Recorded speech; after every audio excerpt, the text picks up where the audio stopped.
Hello friends, आज हम मन के रूपों की चर्चा करेंगे। आपके और हमारे सभी मनुष्यों के पास केवल एक मन है, परंतु मन के पास दो स्पष्ट विशिष्टताएं हैं। आज इन दोनों के बीच की विभाजन रेखा के बारे में सभी और पुरुष और स्त्रियां जानते हैं। आपके मन के ये दोनों कार्य एकदम विपरीत हैं। हर एक अलग और विशिष्ट गुण और शक्ति वाले हैं। मन के इन दो विशिष्ट गुणों और कार्यों की विभिन्नता को पहचानने के लिए इनका नामकरण किया गया है। वस्तुनिष्ठ और व्यक्तिनिष्ठ, चेतन और अवचेतन मन, जागृत एवं सुप्त मन, स्थूल स्वयं एवं गहरा स्वयं, स्वैच्छिक और अस्वैच्छिक, पुरुष एवं स्त्री। इसी प्रकार कई शब्द अथवा नाम आपको चेतन और अवचेतन शब्द भी मिलेंगे, जिनका उपयोग इस पुस्तक में आपके और हमारे मन की दो प्रकार की प्रकृति को परिभाषित करने के लिए किया गया है। मन के इन दोनों कार्यों को जानने का सबसे उत्कृष्ट तरीका है अपने मन को एक बगिया की तरह देखना। और आप एक माली हैं और आप विचार रूपी बीजों को दिन भर अपनी आदत के अनुसार उसमें बो रहे हैं। जैसा आप अपने अवचेतन मन में बोते और उगाते हैं, उसी तरह का फल आपको अपने शरीर और वातावरण से मिलेगा। अब आप शांति, प्रसन्नता, सही कार्य, अच्छा संकल्प और समृद्धि के विचार बोना शुरू करें। जैसा हम अपने मन में एक माली की तरह, जैसे हम अपने मन में बीजों को उगाएंगे, जैसे विचारों को पनपने देंगे, उसी तरह से हमारे शरीर और वातावरण और हमारे मन की वृद्धि होगी। शांति और इच्छा के साथ इन गुणों के बारे में सोचिए और अपने चेतन विवेकशील मन में पूर्ण रूप से स्वीकार करें। इन विचार रूपी अद्भुत बीजों को अपने मन के बाग में उगाना जारी रखें। तब आपको एक गौरवशाली फसल की प्राप्ति होगी। आपका अवचेतन मन भूमि से जुड़ेगा, जो सभी प्रकार के बीजों को उगाएगा, चाहे वे अच्छे हों या बुरे। क्या लोग कांटों वाले अंगूर अथवा कंटीले अंजीर एकत्रित करते हैं? इस प्रकार हर विचार एक कारण है और हर परिस्थिति एक परिणाम। इसी वजह से यह जरूरी है कि आप अपने विचारों पर नियंत्रण रखें, जिससे केवल अपनी इच्छा अनुसार ही परिस्थितियां आगे बने। जब आपका मन सही ढंग से सोचता है, तब आप सत्य को समझते हैं। जब आपके मन में बैठे हुए विचार निर्माणकारी, सुगम और शांतिपूर्ण होते हैं, तब आपके अवचेतन मन की चमत्कारिक कार्यशक्ति अनुक्रिया देती है और सुरीली सुगम परिस्थितियां सही वातावरण और सर्वोत्तम परिणाम देती है। जब आप अपनी विचार प्रक्रियाओं को नियंत्रित करना शुरू करते हैं, तब आप अपनी अवचेतन शक्तियों का किसी भी कठिनाई में उपयोग कर सकते हैं। दूसरे शब्दों में, वास्तव में आप जानबूझकर अनंत शक्ति और सर्वशक्तिमान नियम के साथ सहयोग कर रहे होते हैं, जो सभी चीजों को शासित करता है या चलाता है। जहां कहीं भी आप रहते हैं, अपने चारों ओर देखने पर पाएंगे कि मानव जाति का विशाल बहुमत प्रबुद्ध शक्तियों को छोड़कर अपने अंदर की दुनिया में ही गहरी रुचि रखता है। याद रखें, यह अंदर की ही दुनिया ही है, यानी आपके विचार, भावनाएं, आपकी कल्पनाएं आपको आपकी दुनिया से दूर करते हैं। इस प्रकार वह रचना करने की शक्ति और सब कुछ जिसे आप अपनी दुनिया में देखते हैं, उसका जाने अनजाने में आपके मन की आंतरिक दुनिया ने निर्माण किया है। अपने चेतन एवं अवचेतन मन के बीच होने वाले पारस्परिक आदान प्रदान का ज्ञान आपको अपना पूरा जीवन बदलने योग्य बना देगा। अपनी बाह्य परिस्थितियों को बदलने के लिए आपको कारण बदलना होगा। ज़्यादातर लोग स्थितियों और परिस्थितियों को उनके साथ काम करके बदलते हैं। किसी भी कलह, भ्रम, कमी या सीमाओं को हटाने के लिए आपको कारण को हटाना होगा, और कारण ही एक रास्ता है जिसमें आप चेतन मन को उपयोग में लाते हैं। दूसरे शब्दों में, जिस प्रकार से आप सोच रहे हैं और उसकी तस्वीर अपने मन में बना रहे हैं, वह चेतन मन की वजह से है। आप अनंत समृद्धि के असीमित गहराई वाले समुद्र में रह रहे हैं। आपका अवचेतन आपके विचारों के लिए बहुत संवेदनशील है। आपके विचार एक सांचा या ढांचा बनाते हैं जिसमें से होकर अवचेतन की अनंत बुद्धिमत्ता, ज्ञान, महत्वपूर्ण शक्ति और ऊर्जाएं बहती हैं। इस पुस्तक के प्रत्येक अध्याय में दिखाए गए मन के नियमों का व्यवहारिक उपयोग आपको गरीबी की जगह वैभव, अंधविश्वास और अज्ञानता की जगह बुद्धि, दर्द की जगह शांति, दुख की जगह सुख, अंधेरे की जगह उजाला, कलह की जगह सद्भाव, डर की जगह विश्वास और आत्मविश्वास, हार की जगह जीत और औसत नियम के द्वारा आज़ादी का अनुभव कराएगा। निश्चित रूप से यह एक मानसिक, भावनात्मक और सांसारिक सुख की दृष्टि से ज़्यादा सुंदर आशीर्वाद है। अधिकतर महान वैज्ञानिकों, कलाकारों, कवियों, गायकों, लेखकों और आविष्कारकों में चेतन और अवचेतन मन की कार्यशैली की गहरी जानकारी और समझ होती है। एक बार की बात है, कैरुसो, जो कि एक महान ओपेरा गायक था, उसको मंच पर गाने से डर लगता था।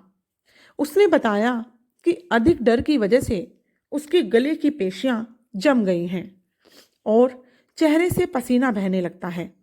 वह बहुत शर्मिंदा था। उसने कहा कि सब लोग मुझ पर हंसेंगे क्योंकि मैं गा नहीं सकता। तभी स्टेज के पीछे उपस्थित लोगों के बीच वह जोर से चिल्लाया, मेरे अंदर का छोटा मैं मेरे अंदर के बड़े मैं को मारना चाहता है। उसने छोटे मैं से कहा, यहाँ से जाओ, बड़ा मैं मेरे द्वारा गाना चाहता है। उसका बड़े में मैं से तात्पर्य था कि उसके अवचेतन मन की अनंत शक्ति और ज्ञान। उसका अवचेतन मन तो गाना चाहता था, लेकिन उसका चेतन मन उसको डरा रहा था, उसको गाने से रोक रहा था। तो क्या होता है कि वह जोर से चिल्लाने लगा, जाओ जाओ बड़ा मैं अब गाने जा रहा हूं। वो कहता है, उसका अवचेतन मन जोर से चिल्लाता है कि मैं अब गाने जा रहा हूं। उसके अवचेतन मन ने उसके अंदर की जीवन से भरपूर शक्तियों को बाहर निकाल कर उत्तर दिया। जब उसका नाम पुकारा गया, वह स्टेज पर गया। उसने गौरवशाली और राजसी अंदाज में गाकर श्रोताओं को अभिभूत कर दिया, क्योंकि उसका अंदर से दृढ़ विश्वास हो गया था। उसका अवचेतन मन जागृत था और उस अवचेतन मन की शक्ति से ही वह गा पाया। जाहिर है, कैरुसो को मन की दोनों अवस्थाओं, चेतन अथवा तर्क संगत और अवचेतन अथवा तर्कहीन का ज्ञान हो गया था।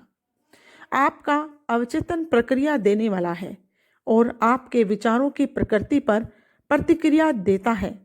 जब आपका चेतन मन यानी छोटा मैं डरा हुआ, चिंतित और परेशान था, तब नकारात्मक भावनाएं आपके अवचेतन मन में पैदा हुई और बाहर निकली और चेतन मन में हलचल हुई और वह अनिष्ट की आशंका और हताशा से भर गया।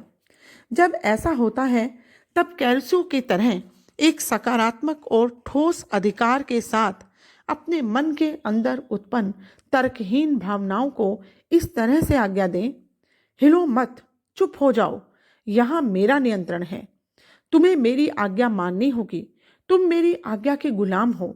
जहाँ तुम्हारी कोई जगह नहीं है, तुम वहाँ नहीं आ सकते हो।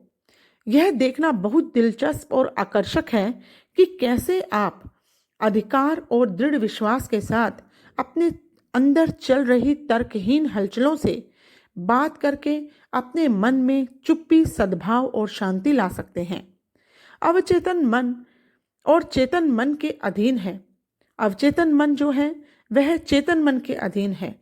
अगर चेतन मन डरा हुआ होगा तो अंदर से आपको नकारात्मक विचार पैदा होंगे, लेकिन अगर आप दृढ़ विश्वास के साथ बिना डर के आगे बढ़ेंगे तो आपका अवचेतन मन भी आपका साथ देगा और इस कारण से इसे अवचेतन अथवा आत्मनिष्ठ व्यक्तिनिष्ठ कहते हैं।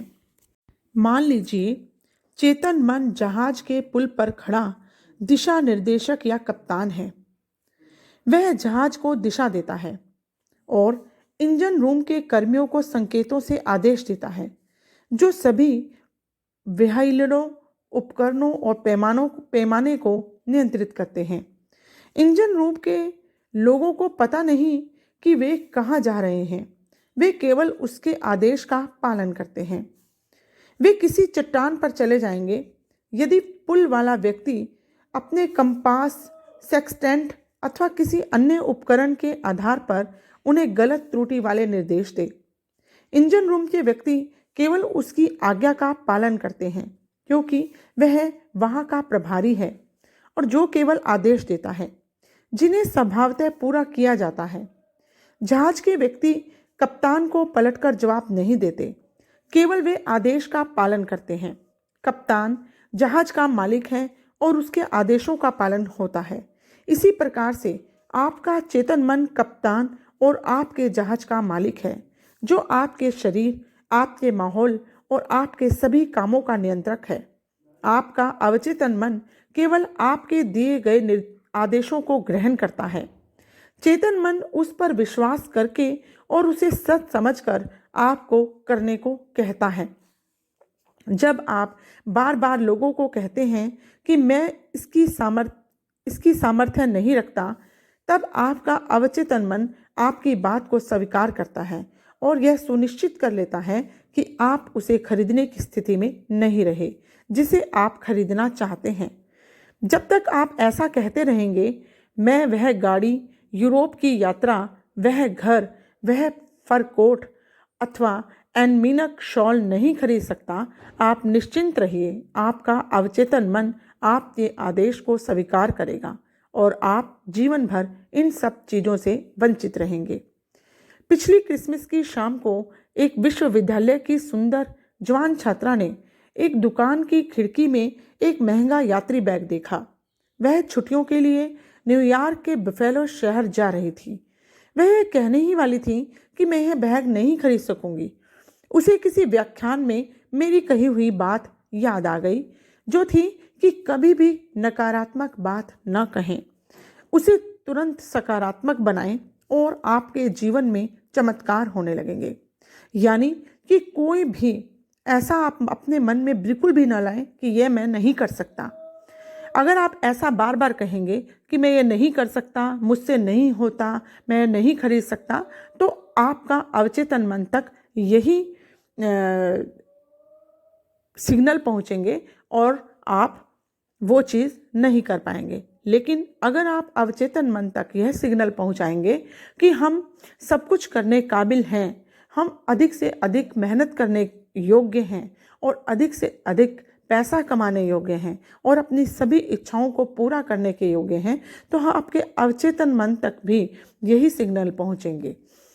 लड़की ने कहा कि यह बैग मेरा है, यह बिकने के लिए है, मैं इसको मन से स्वीकार करती हूँ और मेरा अवचेतन मन यह सुनिश्चित करेगा कि यह मुझे मिले।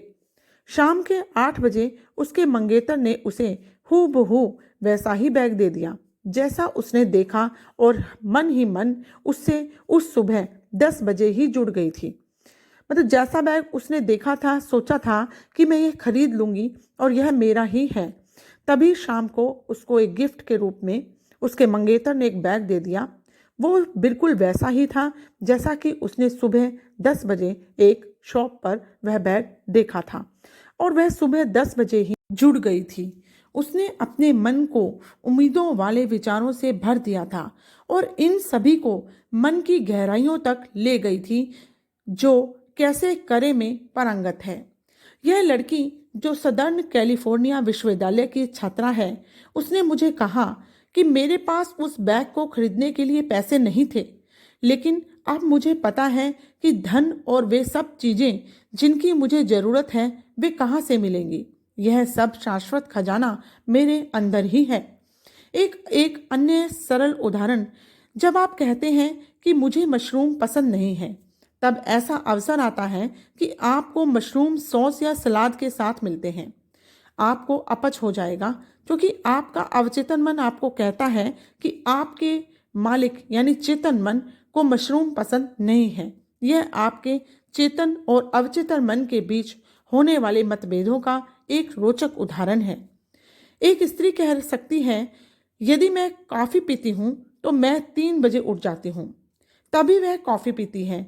जब उसका अवचेतन मन उसे उकसाता है, जैसे कि वह कहना चाहता हो कि आज मालिक आपको रात भर जगाना चाहते हैं। आपका अवचेतन मन 24 घंटे काम करता है और आपके फायदे के लिए प्रावधान बनाता है। आपकी गोद को आपके स्वभाव अनुसार परिणामों से भर देता है।